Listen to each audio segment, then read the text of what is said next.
Hello and welcome to another chess game. In this video I'm going to show you my first ever win against a grandmaster. So this game took place in 2010 in Hungary, and I'm playing with the white pieces against grandmaster Zlatko Ilincic. So let's see how the game went. I opened with e4, my opponent played c5, knight f3, d6, d4. These moves are still very popular these days, and I knew that my opponent was going to play the so-called Najdorf defense, so he played a6 in this position. And I also knew that if I play bishop e2, which I did in the game, that most likely he will reply with h5, which is quite a strange move, creating a hole on g5. So that's exactly how the game went. I put my bishop to g5, queen a5. So now he has this trick of taking on e4. So I have to play queen d2, e6. I castled long, and bishop d7. So in this position everything looks quite normal, except this pawn on h5. So instead of this pawn on h5, there are many games with positions when one of the minor pieces, say the bishop is already on e7 or the knight on already c6, and the pawn is just back at its place on h7. So I continued with knight b3, queen c7, and in this position I played the schematic move with king b1, however probably trying to force the issue immediately with bishop f4. Attacking this d6 pawn would have been a better try. But queen b1 is a normal move. My opponent played bishop c6, and so here attacks my e4 pawn, and in this position I played queen e3. So the idea is that now I put my queen on the e-file, eyeballing the black king, and I'm hinting towards some knight d5 tricks. Because there is this pin on the e-file, so knight d5. If he takes with the pawn, I can take back with the pawn with a check, winning his c6 bishop. So for that reason he played bishop e7, and in this position I decided to simplify by taking on f6, which is probably not the best way. Some other moves that gives more of the tension would have been better. So I played bishop takes f6, he took back on f6, I played knight d5, so this was my idea. If now he takes with the pawns, I can with the pawn, I can take back with the pawn, and now it's both a check and I'm hitting his bishop as well, winning the piece back and having a superior pawn structure. So this would have been nice.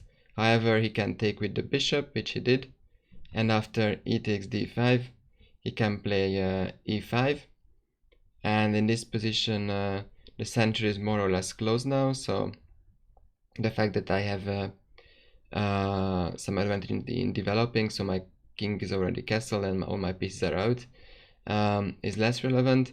And also we have opposite colored bishops, which well, if you can attack the opponent king, it's nice, but otherwise it's usually a hint that the position is pretty much equal.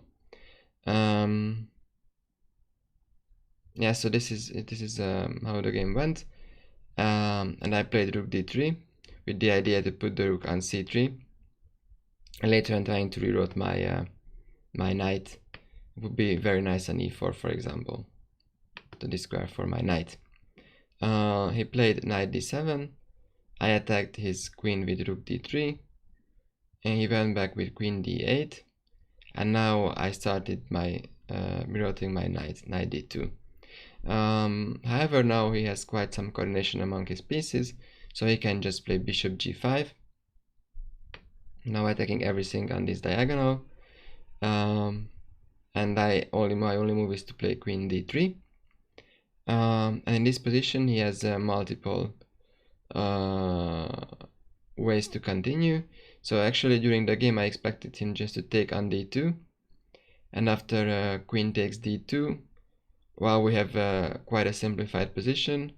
Well, if white has any advantage, that comes from the fact that this pawn is already on h5, and black has some trouble castling either side. So if he castles short, then his h5 pawn looks very strange, and I can either attack it or try to exchange it and open up the files along his king. And while he cannot really castle to queen side for the time being, my rook prevents him from doing that. However, his king is actually quite okay in the center for the time being.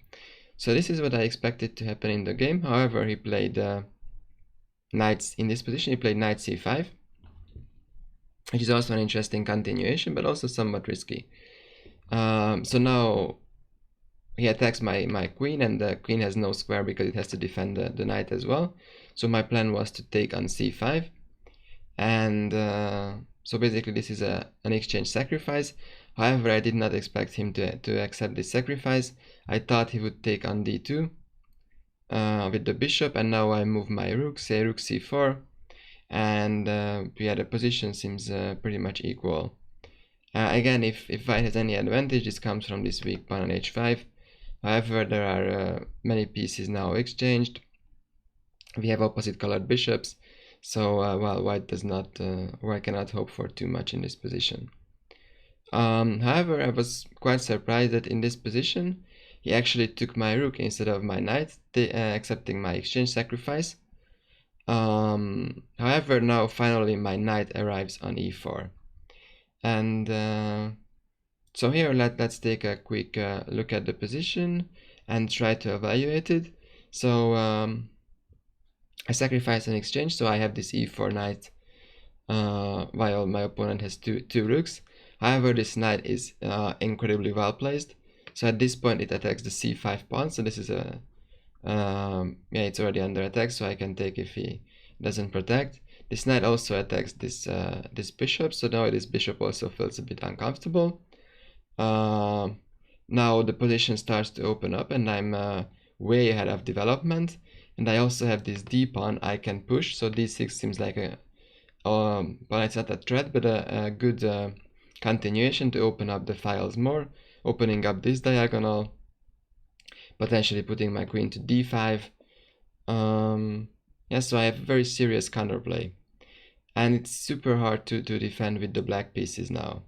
So my opponent decided to protect his pawn on c5 with b6.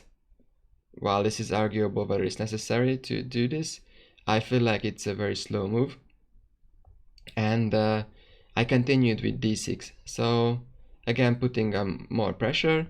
So now I plan to put my my queen to d5 as mentioned, and this d5 square for my queen is just a fantastic fantastic position. It attacks the e5 pawn, and also on the light squares, putting a lot of pressure, so that's also a huge threat. Also, I quietly just threatened to play d7 check, because if the queen takes on d7, then the protector of the g5 bishop would be gone, so I could take his bishop. Yeah, so as mentioned, he's under a lot of pressure at this point, and my opponent decided to just castle. So for the time being, it seems like his king is sort of well, at a safer place than was in the center. Now no more threat of d7 check to upset his king's position. However, he gave up the h5 pawn, so I just took his pawn, and yeah, so now I have also one more pawn for the exchange. I have this beautiful passed pawn on d6. His rooks are not playing in the game. I mean, there's no open line for them, and also this king is very much not safe. And the idea is to play something like h4, trying to open up the h file. And in this position, my opponent committed the final mistake. He played f5, and in this position, I invite you to stop the video and find the right continuation for white. So the big problem with this f5 move is that it weakens his king's position even further, and opening up this diagonal, which is also lethal for his king. So basically all I need to do is trying to make my rook join the game. And best would be to do this if I could open the h file. So this is exactly what I did. I played h4. And this is the bishop. And if I manage to open up the h file, his king is for sure getting mated. So for example, if he takes on e4, I can just play queen d5 check. So again, this important that this diagonal opened. He plays something like king h7, for example. And after h takes g5, he's basically just getting mated. My rook is finally in the action, and I'm threatening to play bishop f7 or whatever bishop move. This cover check, which is actually also mate. So yeah, he's just completely busted in this position. So for that reason, he couldn't just take my knight. He had to move his bishop to h6. In this position, I played queen d5 check. He went to h8, and now comes the other point of playing this h4 move, is that I can put my knight now on g5. And again, if he takes on g5, then the h file opens up, and his king is for sure mated. Moreover, I'm threatening knight f7 check, that hits both the king and the queen, so that will be immediately winning back the exchange. Also, his pawns are hanging, and his king is just super weak. So yeah, basically white is just winning. So my opponent played g6 here, trying to make some loop around the king, so that he can go to g7 and not getting mated immediately.